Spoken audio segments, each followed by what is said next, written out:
Hello. We are on Chapter 12, Section 5.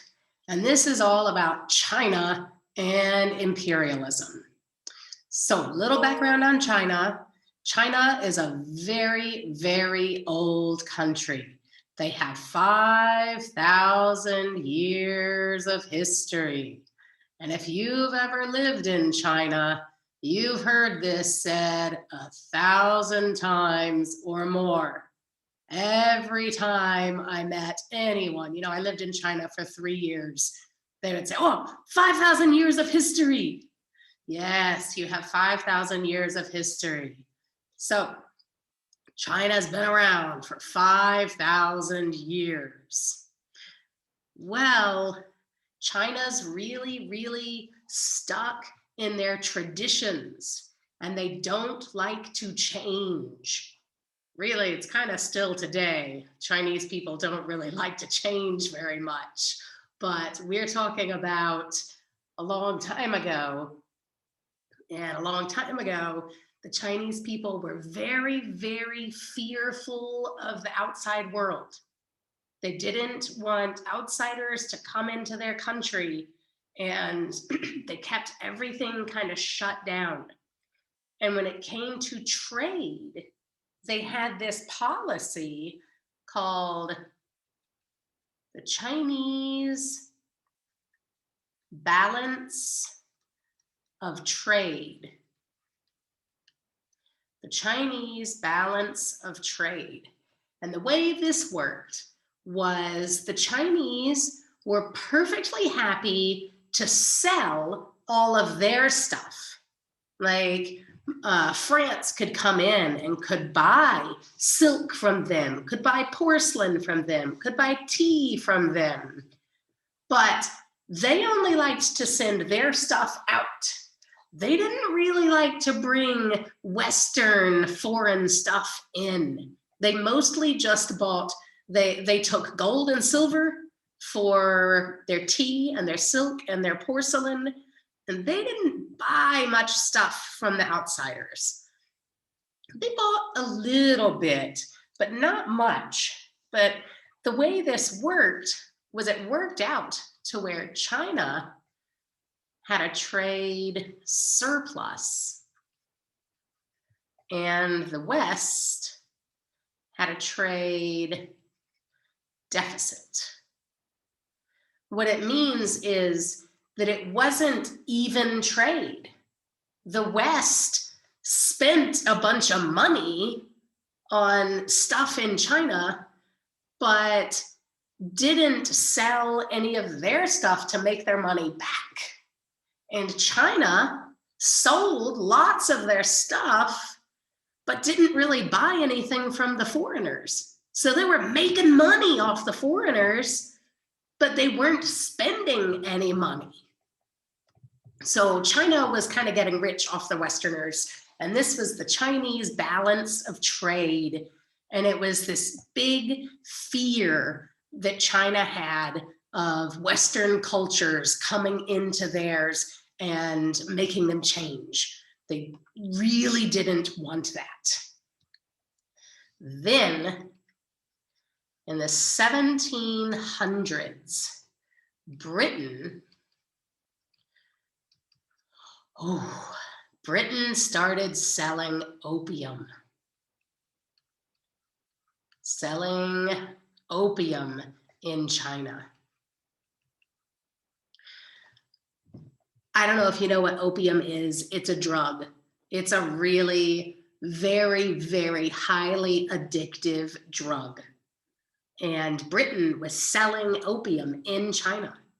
And it became so popular that there were opium dens. These were like kind of like a bar, but they were for people to smoke opium. There were opium dens all over the place. There were, just in case you want to know, I'm saying den, opium den. There were opium dens everywhere, and there were just like junkies, people totally hooked on opium all over the place. And China did this really strict swoop They got rid of the dealers, they executed them. They executed drug dealers, and they banned Britain from bringing opium. They said, you can't bring your opium into our country anymore. Well, the Brits weren't very happy about that, because Britain was finally making money off China. They hadn't been making really any money off China. They had only been buying from China. Now China's buying from them. And so they weren't happy when China said, no, you can't sell your opium to our people anymore. So there was a war, full-on war, called the Opium War. It was an actual war that was fought over whether Britain could sell opium in China or not. Now, do you remember in the very beginning when I said China was afraid of change? China was still, they were, think of Russia, when we were talking before about when Russia fought with Japan and Russia fought with the Ottoman Empire, and they were pitted up against Britain and England. Why did Britain and England win? Because they were more industrialized. And Russia was still using handmade tools in the dirt. Well, China, on an industrial level, was even further behind than Russia. And this is years future. So now China still has very, very simplistic weapons, and most people are peasants, and they're up against Britain in a war. So who do you think won? You're right, as long as you said Britain. So Britain won. And in 1842, actually, I'm going to start a new page for this because I've got some stuff to write.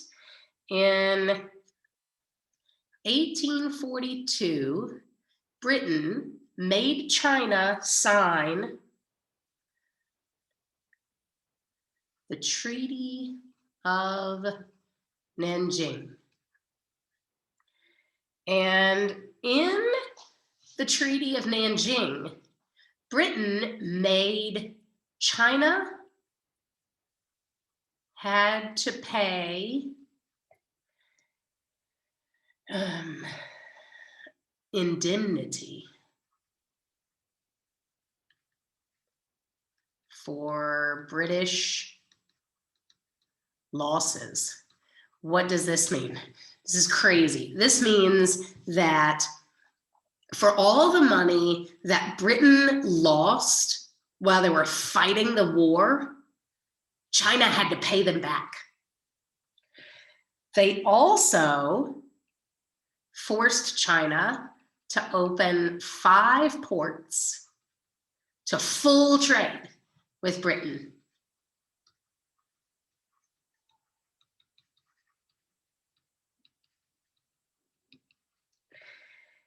And here's another one. All British people that were living in China, mostly they were living near the ports and they were trading and things, they had extra territorial rights. This means the British people did not have to follow Chinese law. No Chinese law could affect them. They lived under British law while they were there, no matter where they lived in China. As long as they were British, they did not have to follow Chinese rules. That was the Treaty of Nanjing in 1842. Then, from 1856 to 1858, China had another war and lost for the same reasons because even after they lost to Britain, they still refused to modernize.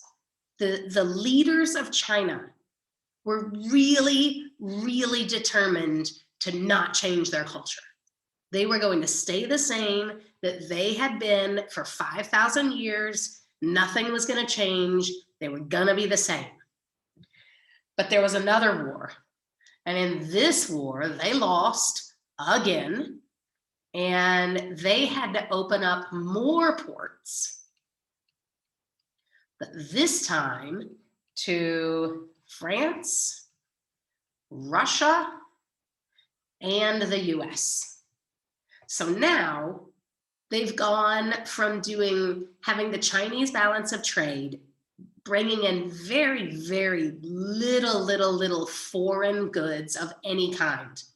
China was just the same, like forever. And suddenly now they've been forced to open their ports to Britain, France, Russia, and the US. And any British people that live there don't even have to follow Chinese law.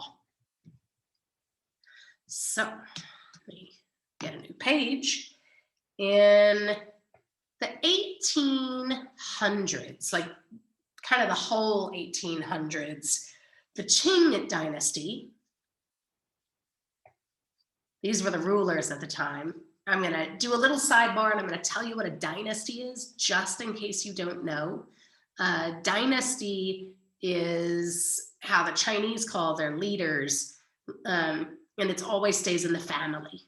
Let's say my mother was the Empress of China, and when she died, I became the Empress of China. And when I die, Trinidad, my daughter, will become the Empress of China. And when Trinidad dies, her daughter will become, that's a dynasty. And in the 1800s, we were kind of towards the end of the Qing dynasty. They were getting weak. And they did things.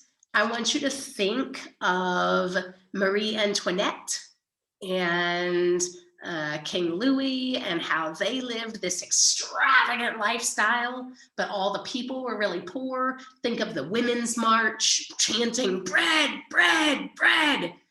The same thing was happening with the Qing dynasty in China. The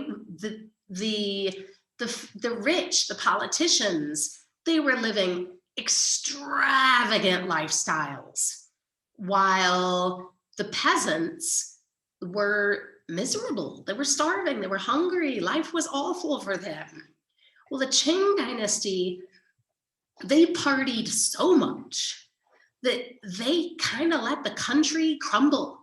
They let canals fall apart, they let all kinds of like stuff that had been built, dams on rivers, they let them deteriorate.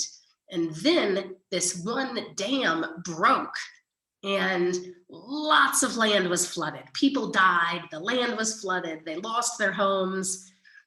And this was kind of the final straw that just made the peasants go berserk. They were so upset by their rich leaders not caring about them. And from 1850 to 1864, there was what was called the Taiping Rebellion. And this was a group of people that were resisting the Qing dynasty, and they were calling for reform. They wanted great, huge, big, massive changes in China. And it was huge. This rebellion was a really big thing, and it lasted 14 years. It was like, think about the French Revolution and how it went on for a really long time. Well, the same kind of thing happened in China from 1850 to 1864. Big rebellion. They almost won. They almost toppled the Qing dynasty. 20 to 30 million people died during this rebellion. That's a lot of people. The entire city of Almaty is 2 million people. So in 14 years, if you were to multiply the population of Almaty by 15, make Almaty 15 times bigger than it is, and that many people died during this rebellion. But in the end, the Qing dynasty overcame the rebellion and the Qing won. Barely. They almost lost, but they didn't. They won. So we are now, I'm going to talk about this time period and a little bit more, just kind of the mid 1850s. The rulers still, they had a fierce resistance to Western modernization. I can not repeat enough. The leaders of China did not want to change. They wanted to keep everything exactly how it had been for 5,000 years. They did not want these Westerners coming in and bringing their ways. They just wanted to stay the same. They wanted everything to be the same. And they fiercely resisted any kind of change, modernization, industrialization. They didn't want it. They said that China had been strong and fierce and wealthy and doing just fine on its own for 5,000 years. They don't need some Westerner coming in and telling them how to change. They said, we've been this way forever. It's always been done this way. It's always worked for us. We're just going to stay this way. The British and the Russians and the French and the US, they were sending missionaries. Oh, I'm sorry, I forgot to tell you, that was one of the things that they also had to agree to before, was they had to allow missionaries come in. So they didn't like the missionaries because their overall religious thought in China is Confucianism.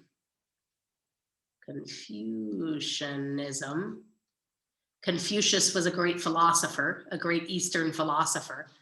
By great, I mean big, like a famous. And China, the whole Chinese culture, even today, is greatly, greatly based on Confucianism. And Confucianism is very, very different from Christianity. And so the Chinese, they didn't like these missionaries coming in and teaching their ways to people. They wanted everyone to be the same. I could just sit here and tell you for the next hour that China didn't want to change. They wanted to stay the same. They had always been, and they did not like these Westerners coming in. So in the late 1800s, this Empress Cixi, but you can just say Cixi, not sushi, that's raw fish. This is Cixi. She took power. She was an absolute traditionalist. Once again, not going to change anything. She fiercely resisted any change in China. Everything had to be the same that it had always been for thousands and thousands of years. And she Well, then there was a resistance movement to her. A resistance movement against this empress. And it was called the self-strengthening movement.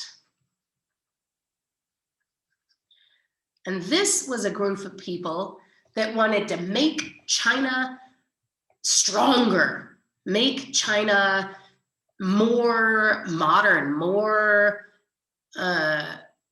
industrialized, like up with the times. They were kind of tired of getting walked all over by the West, and they wanted to strengthen China. And they started, I'm going to start a new page for them. Self-strengthening movement. Sorry. This group had nothing to do with the government. They were just a bunch of private citizens. And they started all on their own. They started making shipyards and railroads and factories and modern weapons. And they took Western math and science books and translated them into Chinese.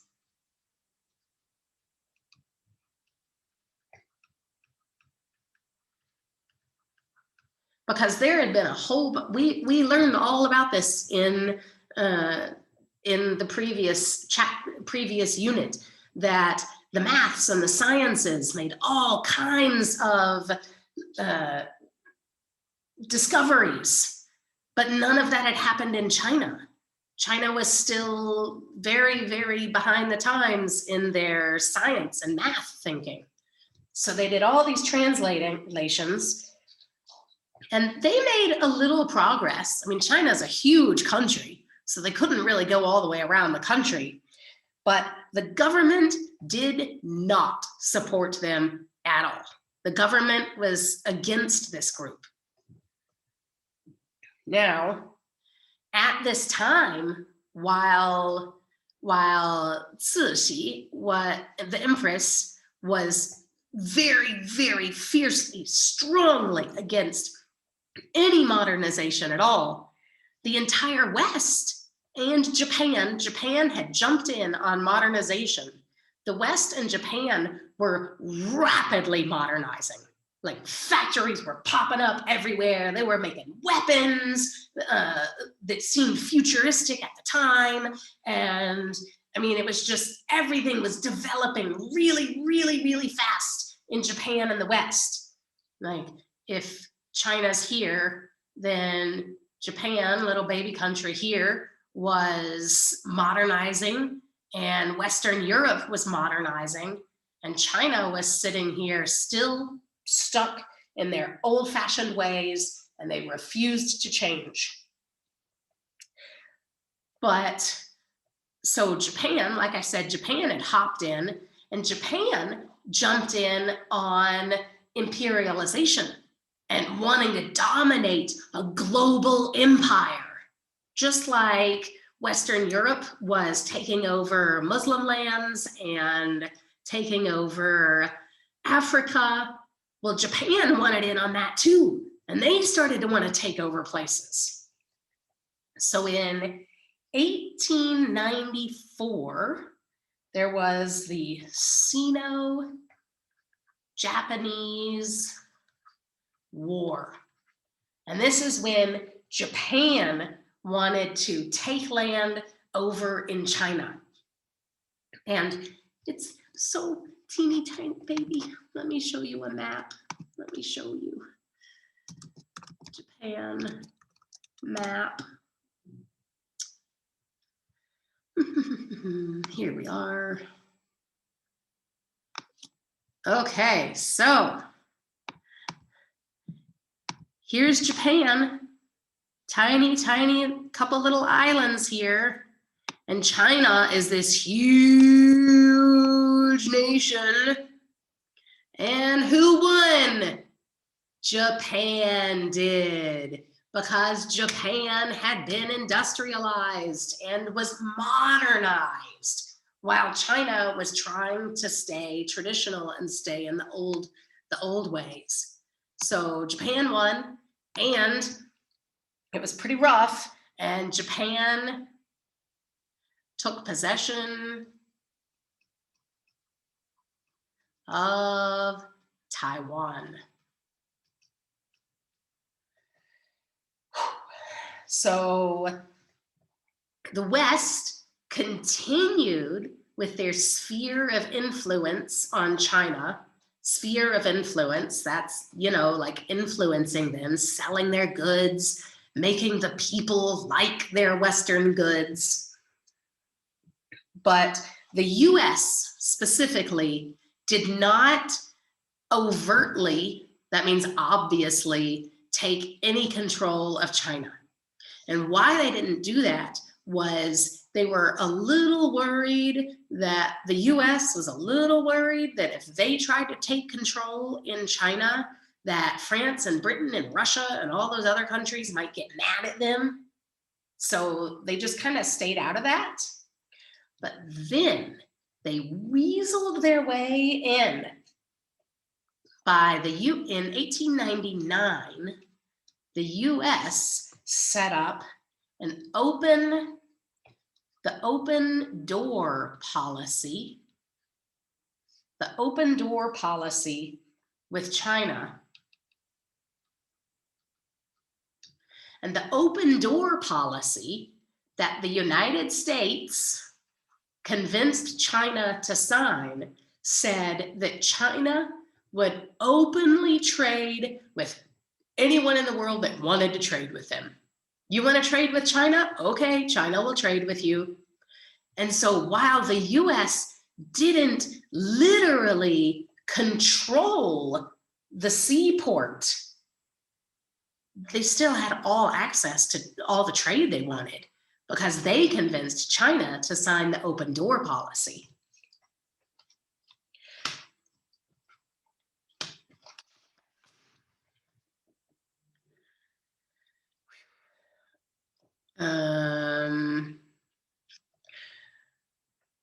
Sorry, I'm lost in my notes. Here we are. Okay, so China had by now, oh wait, you know what?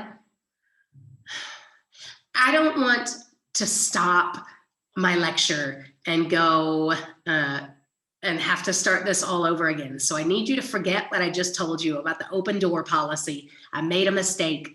That's why I got lost, because I knew I had made a mistake.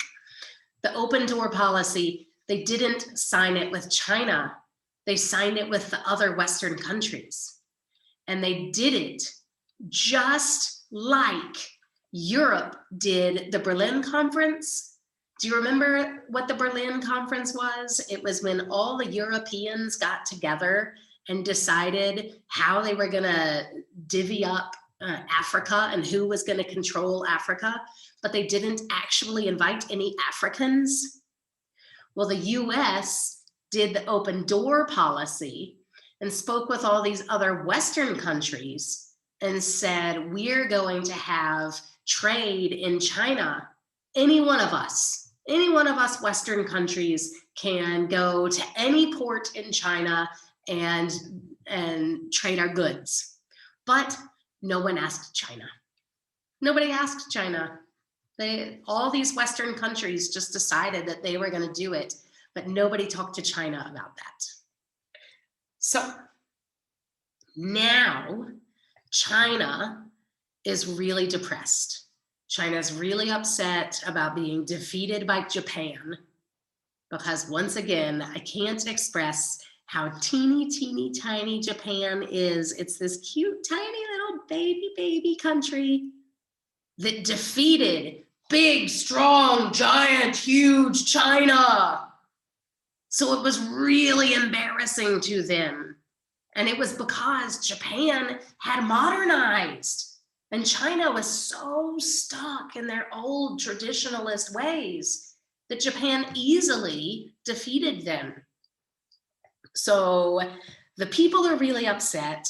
And now the people of China are wanting to modernize. Well, now that empress that I talked about before, Cixi, she's gone.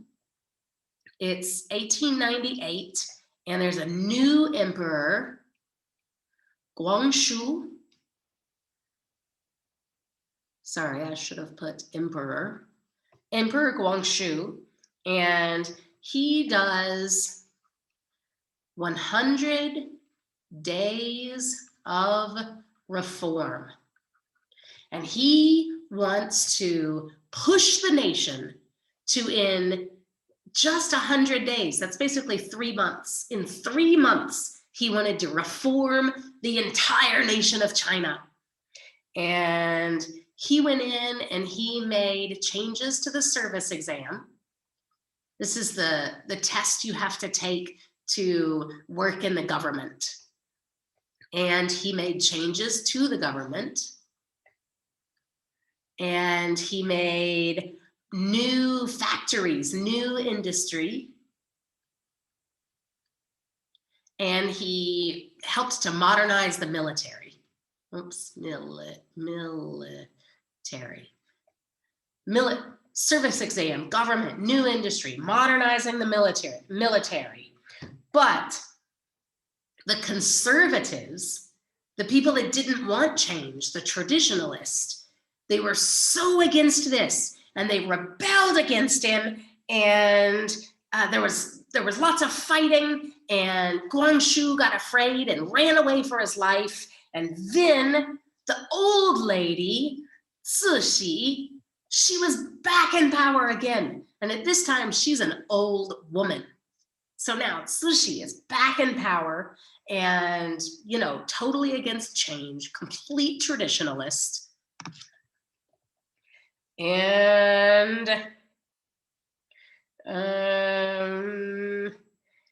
there are all kinds of foreign people there that don't have to follow sorry, I'm switching now to something different.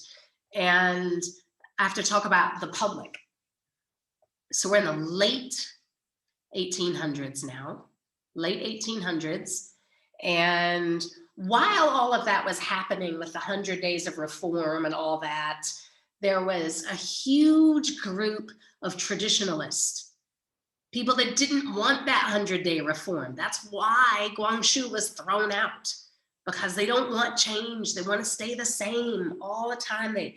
Chinese they fear change. They want it to be the same traditional way always. So there was growing discontent. Discontent, that means content is happiness and dis is not. So growing unhappiness just among the people. The people were unhappy. They didn't like these foreigners being here that could just do whatever they wanted and didn't have to follow their rules. They didn't like the missionaries coming and spreading their Christian ways. They didn't like the buildings the foreigners built. Everything was so foreign and strange to them. So this secret society was formed. A secret society sounds cool, huh? A secret society called the Righteous, Harmonious Fists. This is really important to know about Chinese history. You have to know about the Righteous, Harmonious Fists from the Chinese history. And when they were practicing these were like violent militant. I mean, they weren't in the military, but they were like violent, kind of like training soldiers. And when they practiced out on the streets, they looked like they were boxing like this. And so the foreigners called them boxers. They would just kind of laugh and joke, you know, foreigners walking down the street, they'd be like, ah, ha, ha, there, look at the boxers. Well, all this anti-foreigner feelings, foreigners, they called them the foreign devils.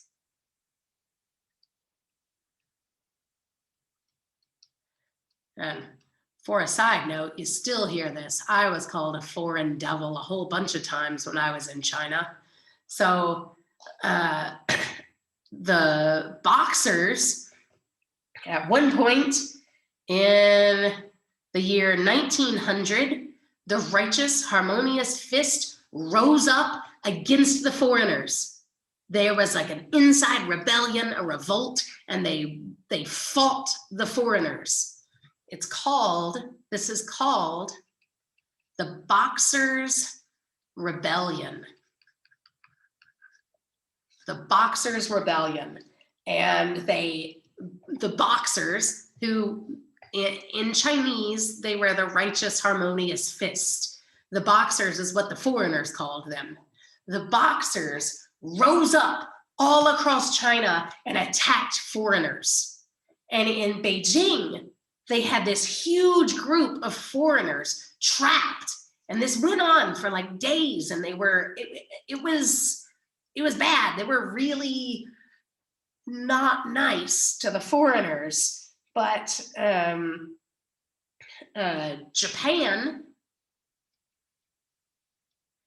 and the West and Western countries, of course, came running to save the foreigners and destroyed the Boxers' Rebellion.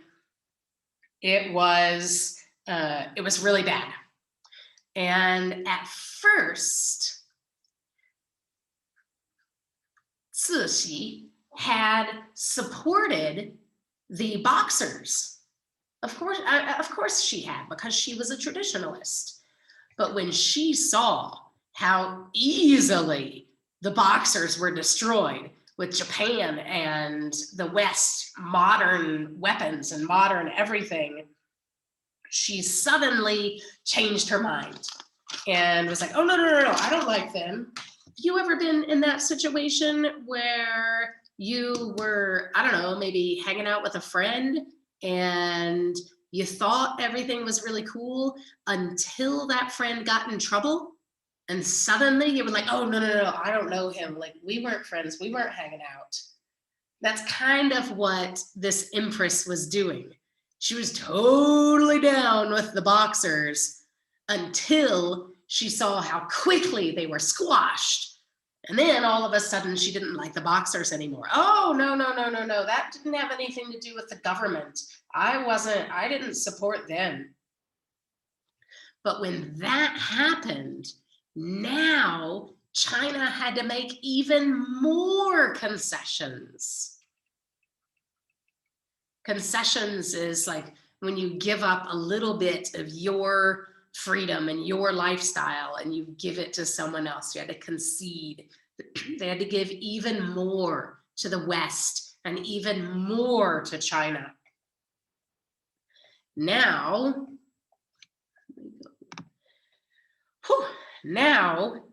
even the conservatives decided, all right, maybe it is time to modernize at least a little. And they started doing things like they allowed women to go to school, or girls. They allowed girls to go to school. They taught science and math instead of only Confucian, instead of only Confucian thought. You know, like when I said there was the movement in Saudi Arabia, I talked about it in the last lecture about how the Saudis only wanted to teach the teachings of Muhammad in their schools. They didn't teach literature. They didn't teach math. They didn't teach science. They didn't teach history. They only taught the teachings of Muhammad. Well, until this point, that's what school was in China, except it wasn't Muhammad, it was Confucian. You didn't learn anything in school but Confucian thought. Well, now they've decided, all right, we're going to teach science and we're going to teach math. And they also taught Confucian thought, but they didn't only teach that. Now they're letting girls into school, they're teaching science, they're teaching math. They opened mining, they opened shipping, they made railroads, they even started banking, and they started exporting cash crops. A cash crop is food that you grow to sell. You're not growing it to feed your family. You're growing it to sell and make money. And this new class of people, this new business class appeared. And cities grew. And now they're same thing that happened in the West. What happens when the poor people from the farm come into the city? Now you've got this huge, poor, urban working class. Urban means of the city. Huge, poor, urban working class. And you've got the class of the bosses, which is the business class. Then, what's been my favorite word for this whole unit? What am I writing? Nationalism. Nationalism spreads. And in the 1900s, China became a monarchy, a constitutional monarchy. That means they had a constitution, but they had a monarchy, but the monarchy had to follow the constitution. And reformers called for a democracy. They wanted democracy. They had learned about democracy from the West, and they wanted it. There was this spokesman for a spokesman, that means a person that talks, for the party wanting democracy. So all the people that wanted democracy, this one guy spoke for them, and his name was Sun Yat-sen. But he's also known as, he's more commonly known as Sun Yat-sen. Sun Yat-sen. So if you ever see in a history book referring to Sun Yat-sen or Sun Yat-sen, it's the exact same person. He was commonly known as Sun Yat-sen. He was the spokesman for the people that wanted democracy. And he built this organization called the Revolutionary Alliance to Rebuild China. And his alliance had 3 principles. Let's see where I can write it. I'm gonna erase some of this up here so I can write his 3 principles. He had 3 principles, and they were called the 3 principles of the people. Principle 1, nationalism. They wanted to be free from foreign control. Number 2, democracy. They wanted a representative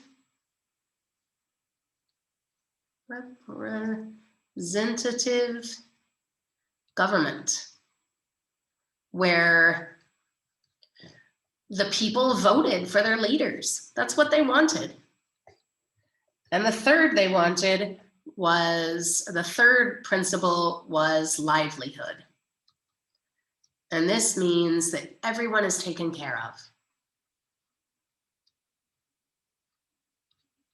You know, everybody has enough food to eat. Everyone has clothes on their back and food in their stomachs, and everyone's kind of taken care of. So, Sun Yat-sen was the head of the Revolutionary Alliance to Rebuild China, and they had the 3 principles of the people, and these were their principles.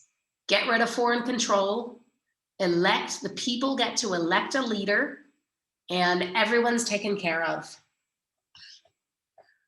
Well, in 1908, this lady, Cixi, finally died. Oops. She died, and a 2-year-old child was due to be the next emperor. And some people were not very happy with that. If the president of Kazakhstan died and his 2-year-old grandchild was named the new president, what would you think about that? Well, that's what happened. She died, and a 2-year-old child was named the new emperor. And when that happened, there was a huge uprising, and the Revolutionary Alliance to Rebuild China toppled the Qing dynasty in 1911. There were 3 years of fighting. Qing dynasty was toppled. That means knocked over. And Sun Yat-sen, that's Sun Yat-sen, he was made president of the new, brand new, of the Chinese Republic. Yay! And to give you an idea of how recent this was 1911. My grandmother was born in 1928. My grandma was born in 1928.